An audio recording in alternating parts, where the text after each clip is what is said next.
नमस्कार दोस्तों, स्वागत है आप सभी का एक बार फिर से आपके अपने परिवार एसएससी अड्डा 24/7 पर।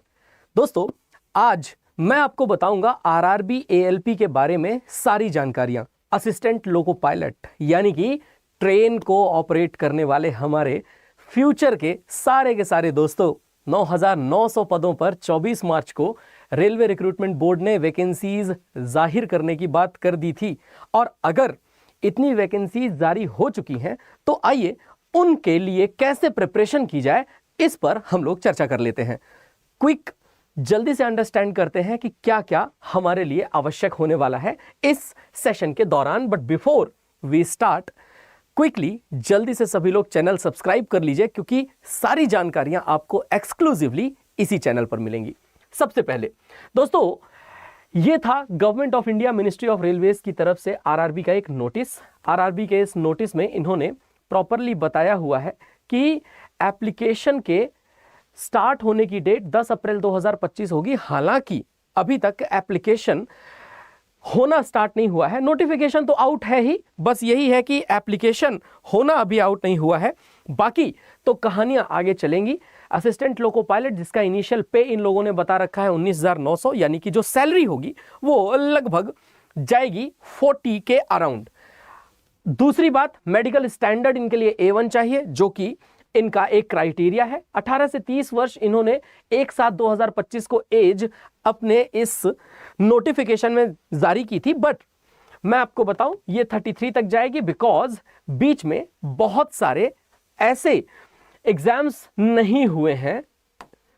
अब 24 मार्च को नोटिफिकेशन का आना, 10 अप्रैल से ऑनलाइन एप्लीकेशन का स्टार्ट हो जाना, 9 मई तक ऑनलाइन एप्लीकेशन का फिलअप किया जाना, और बाकी एएलपी एप्लीकेशन फॉर्म का जो मॉडिफिकेशन है अभी उसके बारे में कुछ भी इन्होंने नहीं बताया है। जैसे ही डेट ओपन होगी, मॉडिफिकेशन का भी आइडिया हम लोगों को लग जाएगा।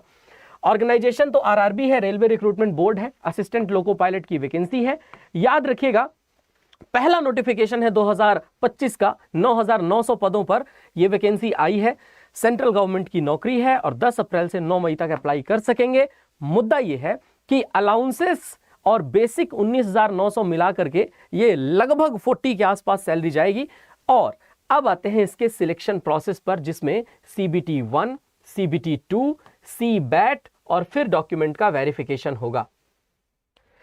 अब ये CBT 1 में क्या पूछेंगे, CBT 2 में क्या पूछेंगे, और देन CBAT में किस तरीके से ये पेपर होगा, उस पे हमारी चर्चा होगी। एज लिमिट जैसा कि मैंने बताया था, बिकॉज वैकेंसीज काफी टाइम से नहीं आई हैं और इसके लिए बहुत सारे हमारे बच्चों ने किए थे अपनी तरफ से बहुत सारे आंदोलन, इसलिए आंदोलनों को देखते हुए इसमें एज की लिमिट को बढ़ाया भी गया है।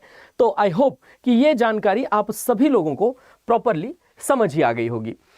अब आप ध्यान से देखें, सिलेक्शन प्रोसेस मैंने आपको समझाया। जो तरीका है उसमें सबसे पहले कंप्यूटर बेस्ड टेस्ट 1 स्क्रीनिंग होगा। दूसरा फिर general part A computer based test 2 का पहला, और पार्ट B जो ट्रेड का पेपर है वो कंप्यूटर बेस्ड टेस्ट का पार्ट 2 का दूसरा पोर्शन होगा।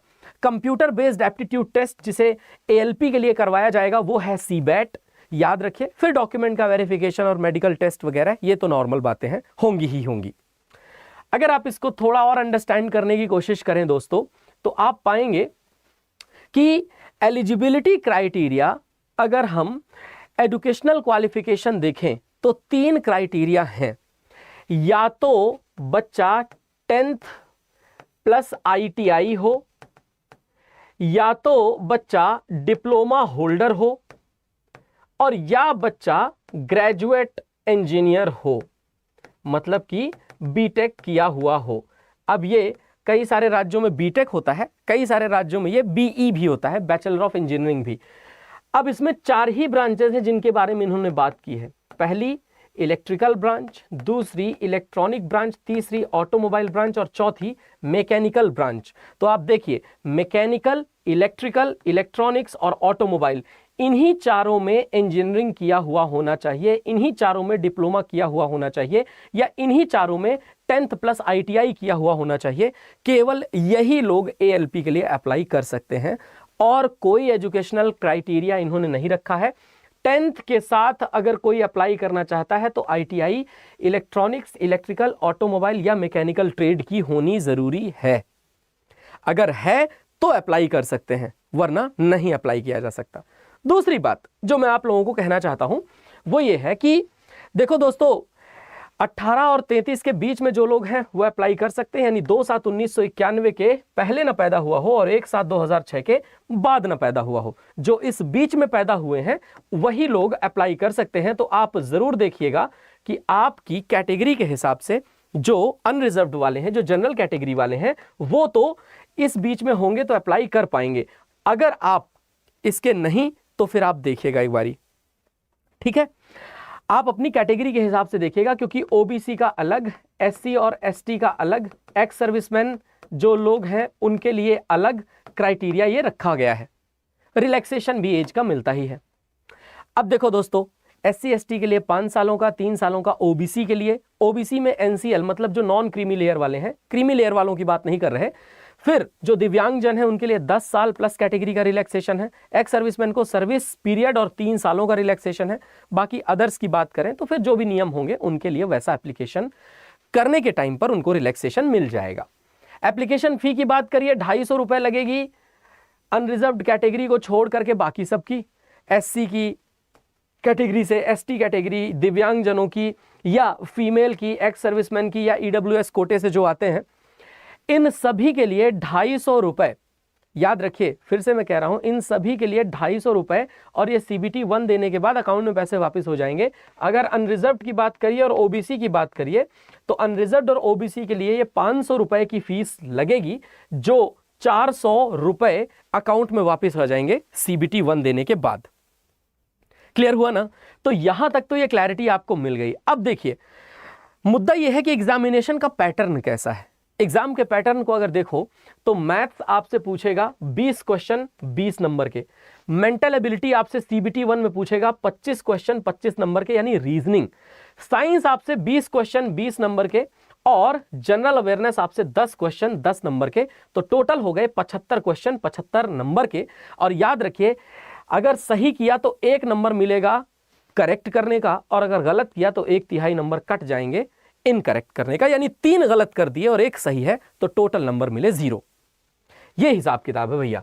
60 मिनट के अंदर आपको इन 75 क्वेश्चंस को करना पड़ेगा, और इसमें जब मेरिट आएगी उस हिसाब से लोग CBT 2 को दे पाएंगे। दूसरा पॉइंट देखो ध्यान से दोस्तों, CBT 2 की अगर बात करो आप, यह है कंप्यूटर बेस्ड टेस्ट का स्टेज 2।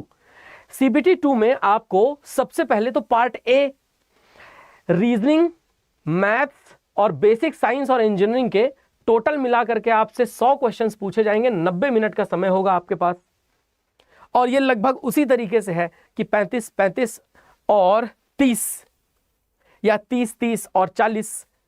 लेकिन दूसरी तरफ देखिए दोस्तों, अगर आप रेलेवेंट ट्रेड की बात करो तो जैसे मैंने कहा था, इलेक्ट्रिकल वाले या इलेक्ट्रॉनिक्स वाले या ऑटोमोबाइल वाले या मैकेनिकल वाले, इन चारों से रेलेवेंट ट्रेड के 75 क्वेश्चंस पूछे जाएंगे। 60 मिनट का समय होगा और 60 मिनट के अंदर आंसर करना है। तो टोटल 175 नंबर का पेपर है, 2.5 घंटे का पेपर होगा, और यहां पर भी नेगेटिव मार्किंग होगी ही होगी।